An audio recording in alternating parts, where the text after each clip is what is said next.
What's up, y'all? Capone Tony here. Welcome to another Ever Crisis video. So, yeah, happy 1.5 year anniversary to Ever Crisis. We got a massive content drop in this game right now. Like the notices, it's probably just ridiculous right now. Like, just so much going on. I might cover it in a different video, but damn, there's a lot going on. A lot of new things. I pressed claim about 5,000 times in this these little guide mission things. They redid it in this game. I'm at the unlock overspeed one now. Once I start digging into the content, I'll claim the rest of them, I'm sure. But yeah, a lot of new content. But the focus of this video will be focusing on our first new banner for the half anniversary. Our limit break banner, meaning it is a limited weapon, limited costume. And the first one we got is Sephiroth. So let's check it out right now. So Sephiroth has got the Odin gear. What is it called? The Cape of Worthy. Very interesting fit. I think there's going to be either a lot of hate or a lot of love for this one. I don't know. I think it's going to be both. Yeah, but I'm kind of in the middle, I guess. I think it looks okay. Some things are kind of weird, you know, like why do you have the armor and you're just showing off your abs? I don't know. And then the sandals or the flip-flops, it looks kind of funny. I don't know. But the color scheme is pretty cool. I like the sword a lot. It looks really cool. People might like how Sephiroth's hair looks. With the little two bangs. I don't know. I think it looks all right overall. But for me, it's more about what it actually does. So we get Boost ATK All Allies. 10 points. I think the previous times we got this was for the anniversary costumes and it was only 5 points. So 10 points. I think it will end up being significant once you combine it with his weapon, which I'll go into here in a bit. So yeah, this will boost your physical and magic attack to your all allies at 5 points for 5 plus 5% each. So that's pretty cool. And then you get the Belt of Worthy, which is pretty much an all-in-one Arcanum. You get fire, ice, lightning, earth, water, wind, ability damage plus 30%. So that is incredible, especially if you don't have many of Sephiroth's costumes. I only have his ice costume and his fire mastery costume. So, no, I actually have his water costume too from the FF9 event. No, FF6 event. But yeah, he has a weapon for pretty much everything in this game, just about. And yeah, this costume will cover all those weapons now, and that's pretty amazing. So yeah, this is going to be an amazing costume, amazing setup for Sephiroth in general, especially once you go into this weapon here. So the Blade of Worthy at OB0. 540% magic non-elemental damage to all enemies with a chance of a crit. 10,000 damage, so it's just the static 10k to all enemies as well. Magic potency damage, elemental, yeah, magic non-elemental. And then you get Exploit Weakness. Amazing. 25% potency. It lasts for 30 seconds, and you get extra 10 seconds, but you have to be HP is 50% or more. Our abilities are Boost Attack and Boost Ability Potency. We got Magic Attack, Sigil Boost on the support materia slots. Now we'll go into OB1. We're at 650% now. Then we get the 20k. So as you can see, just right off the bat, you can see this is very much like a combination of two different weapons. So Tifa got the Exploit Weakness weapon, her Blue Daffodil during New Year's.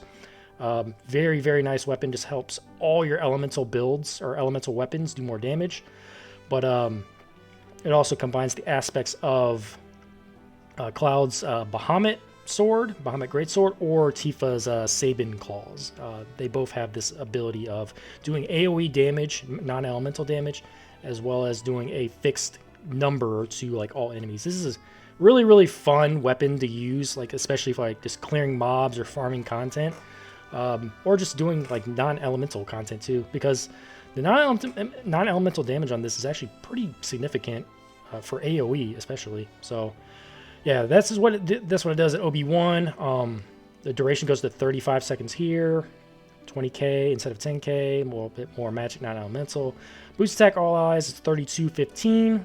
Good R abilities, by the way, because this can work for either a magic or physical build, so it goes both ways. Yeah, really nice. And then you go to OB6. This is where it really starts to shine even more. 840% all enemies, 30k, and then you go to Exploit Weakness at 35%. So 25 to 35. and then you get extra duration. It goes to 45 seconds now. Yeah, and you still have the HP threshold, obviously, 50%. But when you go to OB10, there's actually a pretty big difference here. By the way, 40-27 in R abilities, but when you go to OB10, it goes to 1010 magic non-elemental damage. Bahamut Greatsword and Sabin Claw is only capped out at 800% physical non-elemental damage, so that is a power creep for this weapon. The 40k is the same, but you know, it's still amazing. And then also, the exploit weakness goes from 35% to 40%. So Tifa's Blue Daffodil actually goes to 40% at OB6, so I kind of like it better in that way. You know, so you don't have to push this to OB10 to get the extra 5% for the potency. And you get actually a lot more duration too. You get 15 more seconds on the duration. So yeah, I kind of like Tifa's at OB6 better because you don't have to chase OB10 to get the 40%. But I can see kind of why they did that, because this is like a weapon in itself. This is really good just alone. This AOE magic non-elemental damage with the fixed damage. And then you're combining the aspects of another weapon. Like, it's really, really powerful. Really, really powerful setup for Sephiroth. So I can see why they kind of, you know, nerfed it slightly for the exploit weakness, where you have to chase OB10 to get the full 40% compared to Tifa's OB6 at 40%. All right. So yeah, 46-39 on R abilities, magic attack, social boost. So, and the two attack stats here, P attack and magic attack, are actually both above 600, which is actually really, really nice. So as you can use this weapon for both builds, you know, physical or magical. But it does favor magical just by a little bit, 40 extra points essentially, because it is a magic non-elemental weapon. So yeah, if you don't know about exploit weakness, we've only had two other weapons that have this status ability essentially. It essentially helps all your elemental weapons for that character. So if you apply exploit weakness to a character that's weak to earth, and then I'm running Sephiroth's earth weapon, that's going to do an extra 40% damage. So it's a very, very significant boost. When this came out, this was a pretty big power creep. And now that it's coming to Sephiroth, who has a ton of elemental weapons, some that are like kind of slightly weaker because they're kind of like debuffing elemental weapons. Those weapons are going to benefit greatly from exploit weakness. So, you know, I love this non-elemental damage. I mean, this stuff alone is great, but I think the real star, the real shining part of this weapon is the exploit weakness, because that's going to help him do a ton of more damage with his elemental DPS weapons. So yeah, I really, really like this Sephiroth setup. It's going to be extremely good. If you are a Sephiroth main, I guarantee you're going to be pulling on this one. It's a very powerful setup, especially with the his costume, which is just an all-in-one Arcanum, essentially. So it's going to work with any elemental setup with Boost ATK All Allies. Very, very, very good. Very, very powerful. And like I said, exploit weakness, it's going to work with so many of Sephiroth's weapons. So, I mean, his most recent weapon was a magic fire weapon, Withering Blaze. It maxes out at 700% of fire damage, but it also does a debuff of fire resistance that goes to high. And it does a 1.2 multiplier on the damage as well. So this is going to benefit. Once you apply that exploit weakness, it's going to do more damage.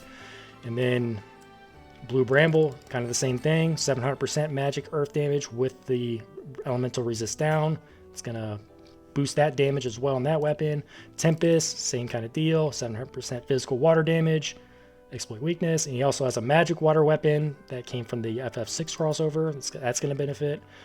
OG Edged Wings, classic weapon. First banner Sephiroth had. This weapon's going to do a lot more damage now.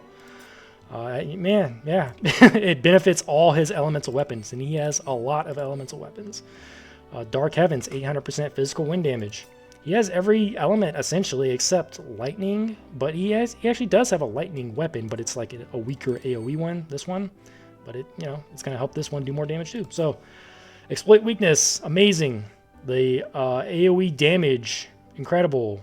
With the elemental, non-elemental AOE damage with the fixed number, really, really awesome. That's gonna be great for like clearing mobs, ads, whatever. yeah, it's a great like farming weapon, but it also can work for like enemies that are weak to aren't weak to elements, right? So yeah, I love this setup. I'm very considering pulling on this one.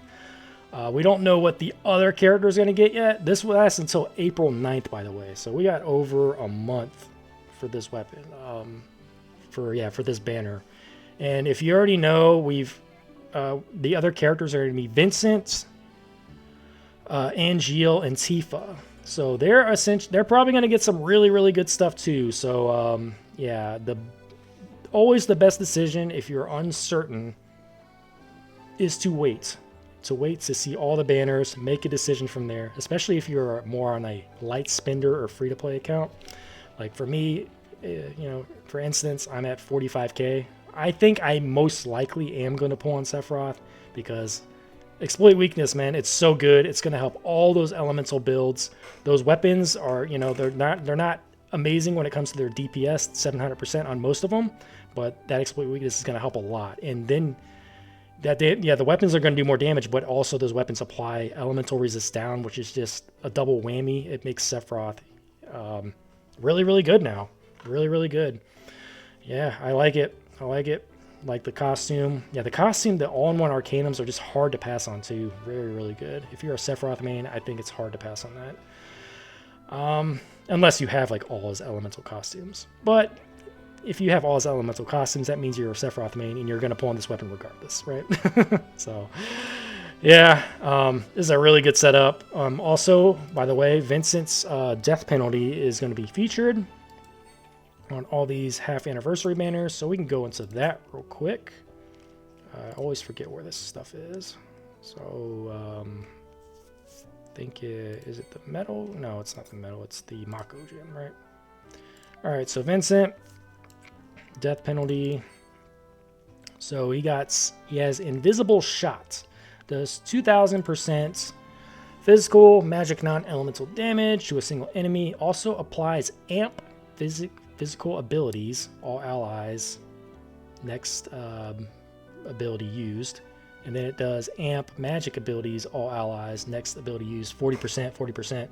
So to my understanding, this is a new like status effect. So it applies it to all your allies. So that means the next attack that your allies do will do an extra 40% damage, essentially. If that's, I think that's what it means, right? So yeah, it applies to Vincent. It'll apply to the other two allies too, which is really cool. It could be a significant DPS boost. So yeah, I'll take that. And then you get increased limit gauge to 20%. So that's going to be great for Vincent because he gets, his limit breaks are really good. And that's just going to charge him up pretty, extra quickly. And then you get 2 charges on this weapon. So yeah, makes sense for a DPS like Vincent to kind of help out the other characters. I assume at least one character will benefit more than the other because I assume a lot of the time you're bringing a support to your party. But a lot of the time people are running support DPS, so Vincent will be one of the DPSs and then he'll have another DPS and then a support. So that 40% will help like mainly just one support essentially. I mean not support, but one DPS essentially. So yeah, our abilities are boost ability potency, so that's just the regular stat. And stream phase ATB boost 25 points. So all allies ATB plus 3 when stream phase is activated.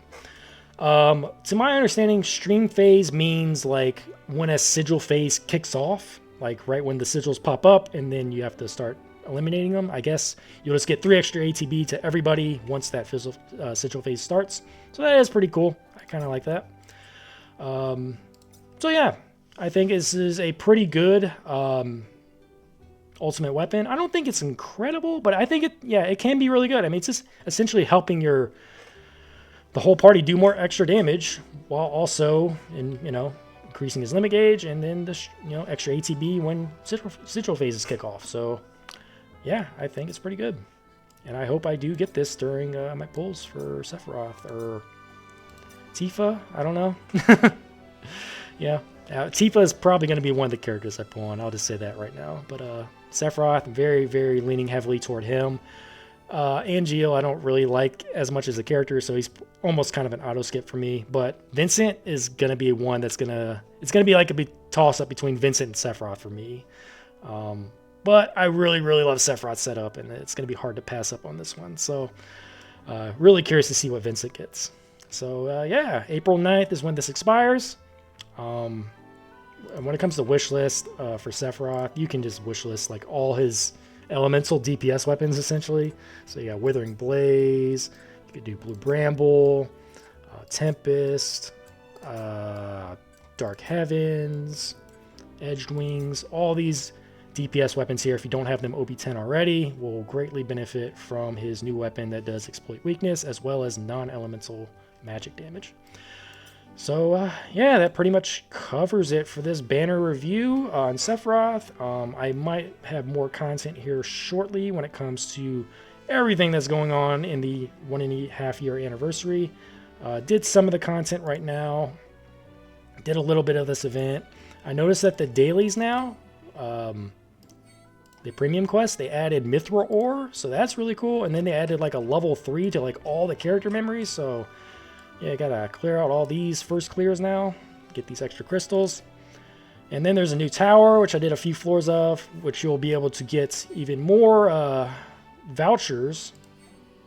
So yeah, this is just a little preview of what's new in this game. Look at this. So yeah, I see they brought this back essentially, so I assume you'll probably get like 2 of each element again. So yeah, pretty cool. And they have one for limit break weapons too. I guess we'll get a voucher for a limit break weapon, so that's cool. So yeah, a lot of stuff here, a lot of content to take in, and pretty exciting times for Ever Crisis. So yeah, if you enjoy my Ever Crisis content, please give this video a like, comment, and subscribe. Thank you so much for watching, and I will see y'all on the next one. Later.